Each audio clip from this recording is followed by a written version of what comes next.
اعوذ باللہ من الشیطان الرجیم بسم اللہ الرحمن الرحیم۔ امام مہدی کا ظہور عنقریب ہونے والا ہے۔ مفتی ابو لبابہ منصور نے اپنی کتاب دجالیات میں حضرت دانیال علیہ السلام کی تختیوں کے حوالے سے لکھا ہے، یہودیوں کی ایک ریاست قائم ہوگی اور اس کے 50 سال بعد امام مہدی کا ظہور ہوگا۔ ظاہر سی بات ہے کہ 1946 یا 47 میں اسرائیل کی بنیاد ڈالی تو گئی، لیکن 1973 میں جا کر اقوام متحدہ نے ملک کی حیثیت سے تسلیم کیا اور اس کے جھنڈے کو بھی تسلیم کیا، تو حقیقی بنیادی ملک اور ریاست کی حیثیت سے 1973 میں سمجھی جائے گی۔ اس سے لحاظ سے 2023 میں 50 سال پورے ہوتے ہیں، لہٰذا ممکن ہے کہ 2024 میں امام مہدی کا ظہور ہوگا۔ اب ہم آپ کو یہ بتاتے چلیں کہ یہ سارا معاملہ کیسے رونما ہوگا۔ نمبر 1، پہلے سیاہ جھنڈے نکلیں گے۔ نمبر 2، پھر غزوہ ہند ہوگی۔ نمبر 3، پھر ہندوستان میں ہندوؤں کا قتل عام ہوگا۔ نمبر 4، پھر ہندوستان میں دین کے بدخواہ لوگوں کا قتل عام ہوگا، جیسے گستاخ اور لعنتی قادیانی وغیرہ۔ نمبر 5، پھر تیسری جنگ عظیم شروع ہوگی۔ نمبر 6، پھر قسطنطنیہ مسلمانوں کے ہاتھوں سے نکل جائے گا۔ نمبر 7، پھر سفیانی کا ظہور ہوگا۔ نمبر 8، پھر حضرت امام مہدی کا ظہور ہوگا۔ نمبر 9، سفیانی کا لشکر حضرت امام مہدی سے لڑنے چلے گا تو مکہ مدینہ کے درمیان مقام بیضا پر زمین میں دھنسا دیا جائے گا۔ نمبر 10، بنو کلب کا لشکر امام مہدی کے ہاتھوں شکست کھائے گا، جس کو لوٹنے کا حکم رسول اللہ نے دیا ہے۔ پھر مشرق سے سیاہ جھنڈے عرب کی طرف طوفان بن کر اٹھیں گے۔ عرب کو بچانے کے لیے سارے یہودی میدان میں آئیں گے اور سیاہ جھنڈوں کے ہاتھوں بری طرح تباہ ہو جائیں گے۔ نمبر 12، پھر حجاز مقدس کا محاصرہ توڑنے کے لیے خلیج فارس کے نزدیک سیاہ جھنڈے دجالیوں سے بڑا زبردست معرکہ لڑیں گے اور محاصرہ توڑ دیں گے۔ نمبر 13، پھر یہ لشکر امام مہدی علیہ السلام کی بیعت کے لیے آگے بڑھے گا اور رستے میں نجد شہر ان کی طوفانی یلغار کی لپیٹ میں آ جائے گا۔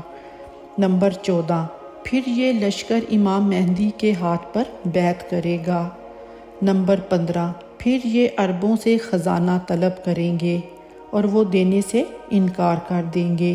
پھر یہ سیاہ جھنڈے والوں کے ہاتھوں بری طرح قتل ہوں گے۔ ان کے قتل عام کے دوران سیاہ جھنڈے عرب کی ریت کو عربوں کے خون سے تر کر دیں گے۔ اس خوفناک قتل عام کا ذکر احادیث مبارکہ میں بھی ملتا ہے۔ یہی وجہ ہے کہ عرب بہت کم رہ جائیں گے۔ نمبر 16، پھر عرب بھاگ کر مدینہ اور مکہ میں پناہ لیں گے اور اپنی جان بخشی کے لیے خزانہ دینا چاہیں گے، لیکن سیاہ جھنڈے لینے سے انکار کر دیں گے۔ نمبر 17، پھر سیاہ جھنڈوں کی اگلی یلغار کا نشانہ مصر بنے گا، جس کا ذکر احادیث میں ملتا ہے۔ پھر ایران کی باری آئے گی، لیکن ایران اطاعت قبول کر کے جان بچا لے گا۔ نمبر 18، پھر رومی اپنے وہ لوگ جو اسلام قبول کر چکے ہوں گے وہ واپس مانگیں گے۔ نہ دینے پر رومیوں کے 80 جھنڈے سیاہ جھنڈوں سے لڑنے کے لیے نکلیں گے۔ ہر جھنڈے کے تلے 60,000 رومی ہوں گے۔ ان کی اتنی تعداد دیکھ کر سیاہ جھنڈوں میں سے 1/3 بھاگ جائیں گے، جن کی توبہ اللہ کبھی قبول نہیں کرے گا۔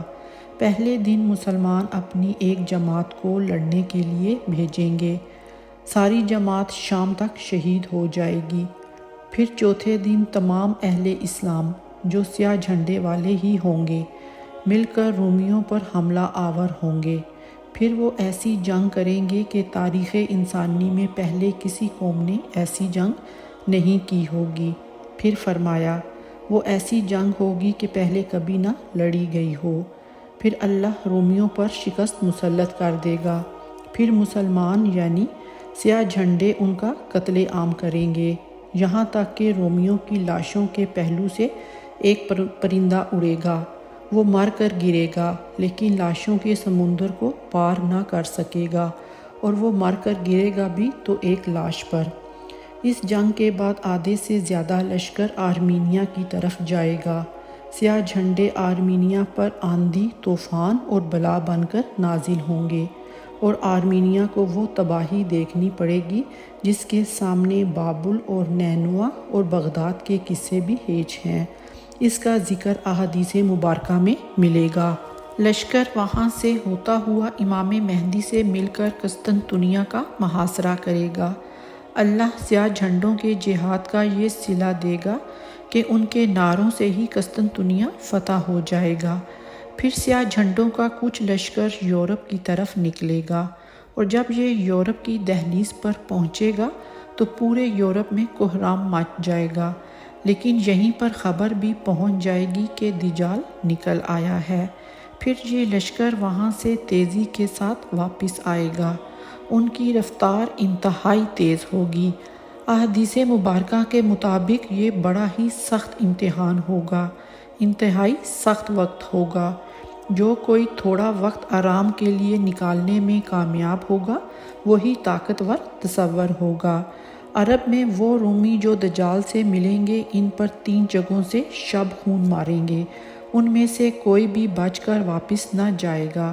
پھر مسلمان دیکھیں گے کہ حضرت عیسیٰ علیہ السلام تشریف لائیں گے، اور دجال انہیں دیکھ کر پانی میں نمک کی طرح پگھلے گا۔ پھر وہ وہاں سے بھاگے گا اور مقام لوط پر حضرت عیسیٰ علیہ السلام کے ہاتھوں قتل ہوگا۔ پھر یہودیوں کا سیاہ جھنڈے والے قتل عام کریں گے۔ یہی وقت ہوگا جب مومنین مشرق سے لے کر مغرب تک فتوحات کے جھنڈے لہرا رہے ہوں گے، اور اللہ نے سورۃ بنی اسرائیل میں جو وعدہ فرمایا تھا پورا ہوگا، یعنی کفر و سرکشی کرنے والی کوئی بھی بستی ایسی نہیں جسے ہم روز قیامت سے قبل ہی تباہ و برباد نہ کر دیں۔ پھر حضرت عیسیٰ علیہ السلام کو حکم ہوگا کہ کوہ طور پر جا کر قلعہ بند کر دیں۔ یاجوج ماجوج نکل کر فتنہ عظیم پھیلائیں گے۔ اللہ تعالیٰ ان پر اپنا قہر نازل کرے گا، اور ان پر نفع نامی کیڑا لگ جائے گا اور ہلاک ہوں گے۔ پھر 7 سال تک مسلمان امن و امان کے ساتھ رہیں گے۔ امن اتنا زیادہ ہوگا کہ بچہ شیر کو بھگا دے گا، جہاد ختم ہو جائے گا، تلواریں درانتیاں بن جائیں گی، شیطانیت تباہ ہو جائے گی، اور شیطان کو جو قیامت تک کی مہلت دی تھی ختم ہوگی۔ پھر ایک نرم ہوا چلے گی جس سے دنیا میں اسلام ختم ہو جائے گا۔ اب حبشی دنیا پر حکومت کریں گے اور نفس کی حکمرانی ہوگی۔